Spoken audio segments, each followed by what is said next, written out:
This video, we're looking at the multiplication. So they're giving you a into 4a plus 3, and they want you to distribute or multiply. So a times 4a will give you 4a squared plus a times 3 will give you 3a. So you simply distribute. And then what if they give you something like this? Negative 3mn times this. So this will give us negative 3m cubed. You see, this 1 plus this 2 will give you 3. This 1 plus this 3 will give you 4. N to the power of 4 minus, so we're distributing this with that, minus 6. 3 times 2 gives you 6. Negative 6 m to the power 1, so m squared, n squared. This is pretty easy if you looked at my video of multiplication of indices of the same base.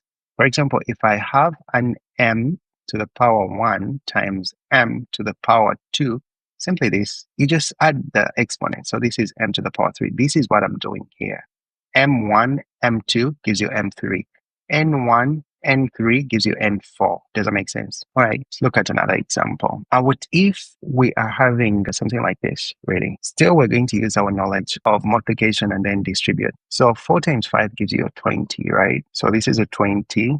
B squared minus 12b, and then we distribute with this negative. This gives you negative 2b squared plus 14b plus 8. Negative times negative will give you a positive. So at this point, I'm going to collect like terms, right?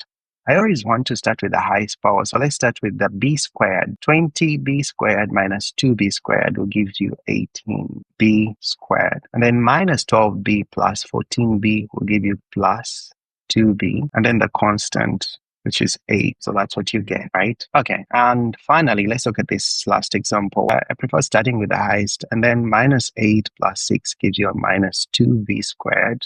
These are like terms. And then minus 10. All right, guys, thank you for watching. See you again in my next video. Bye.